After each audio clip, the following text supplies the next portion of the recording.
Hey everybody, this is Alex Merced from alexmercedcoder.com, and this is the first in a series of videos where I'm going to be doing a multi-model build with Express, EJS, and MONGO. Yeah, that's essentially what I'm going to be doing. So first, let's just kind of like scope out the project.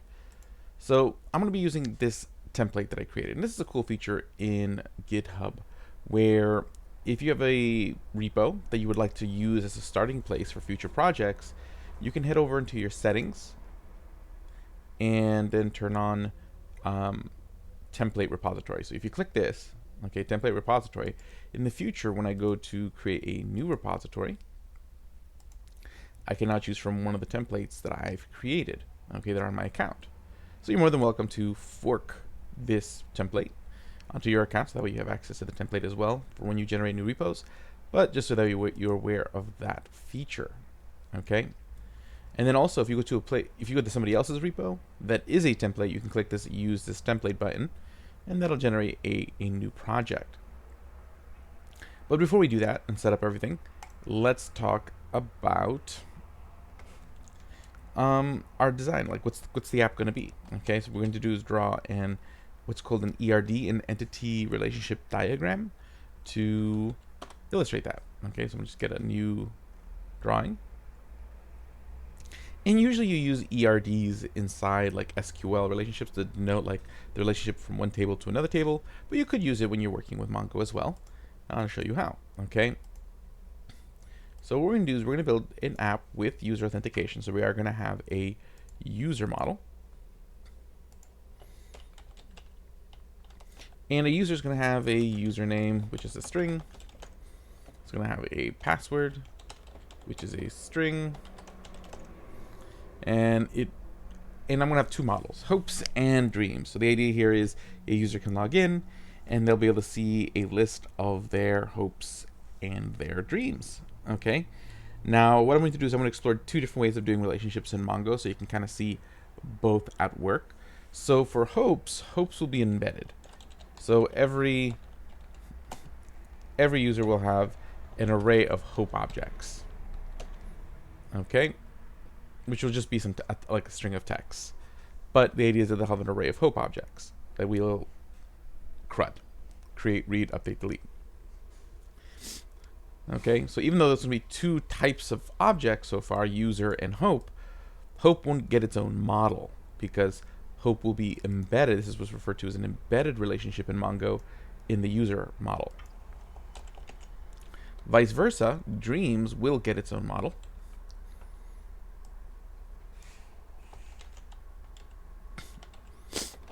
Dreams, okay, and then every dreams belongs to a user, which will have an object ID, which means it refers to the ID of the user. Okay, and again, actually on that note, every MONGO data comes with an ID, so I might as well write that down. So would dreams have an object ID?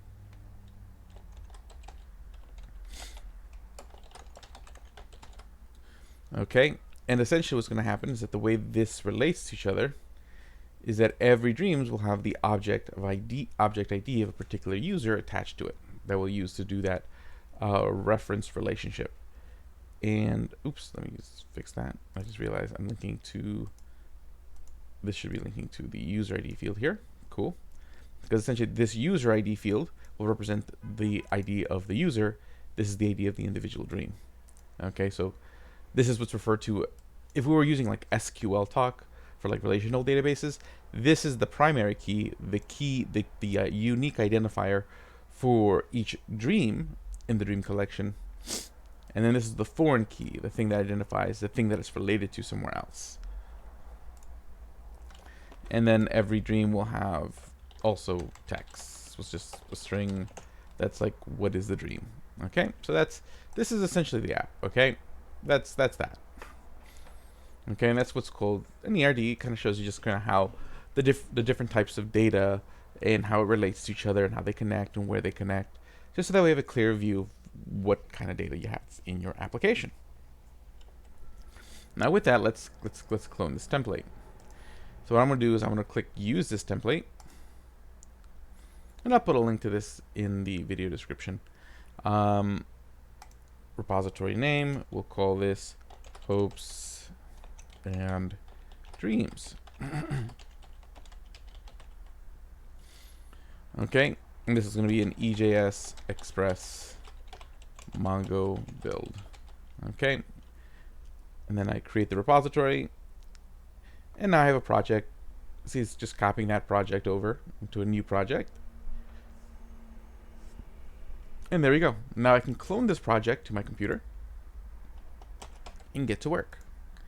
So I'll just go over here, open up my terminal, and do a git clone Control-Shift-V to paste the URL. So again, that's git clone the URL like that. And I will hit enter. Got it. Cool. So now what I'm going to do is I'm going to reopen my VS Code into that folder. So that way I just see that folder. So Express, Hopes and Dreams. There we go. So nice. So now I only see what I need. Okay. Now, first thing I want to do is, the way I designed this template is that this is my .env. Now the thing is, I don't necessarily want this called template.env. It won't work. But the reason it wasn't called .env is because .env is in the .gitignore, and that will never get pushed to GitHub. So if I rename this should give me the minimum variables I need for this app to work. Now keep in mind, this MongoDB URL by default will point to a local Mongo server. I have a local Mongo server running. At least it was running last I checked. So let me go check on that actually, because I might have turned it off the other day. So sudo system control, or actually sudo service, I think MongoDB status, I think that's what I'm looking for.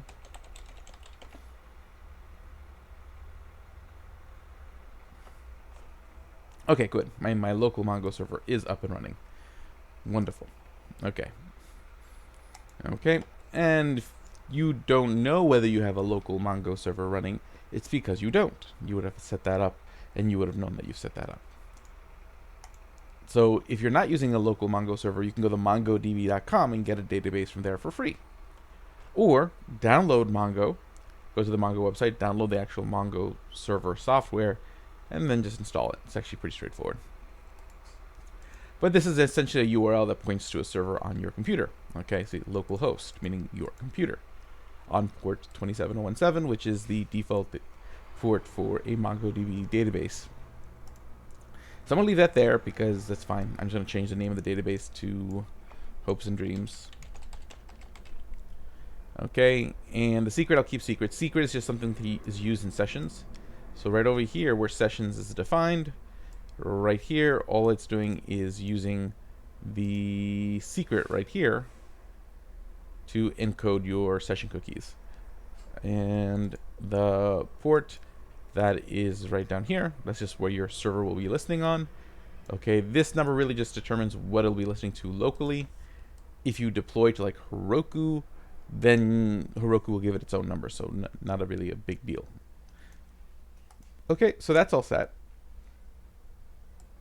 Now, generally when you're using a template, so it's always a good thing to look at the package.json to see what the scripts are. So we have 3 scripts. Start, which is really for production, dev, so that we can start a dev server, and seed, so we can run, which runs this file right here, the seed.js, which is a file for seeding our database. I'm not sure if we may or may not be using that throughout this build. We'll see. It just depends on whether it makes sense to do so.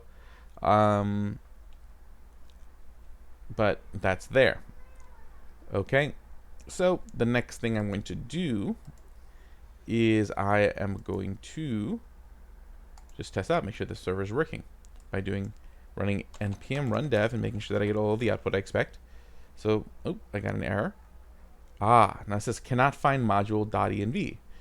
But if I look at my package.json, I can see that .env is installed. But wait a second, I don't see a node modules folder. You know what I forgot to do? I forgot to run npm install. So that way it reads the package.json and installs it locally. Because again, you never push your node modules folder to GitHub because we added our node modules folder to the gitignore like you're supposed to. because there's no need to re-download the, have all that junk in your repo, because this is just probably like 100 megs worth of files, and I don't want my repo being super huge. Okay, so that's taken care of. Oops, close that. So now let's run npm run dev again.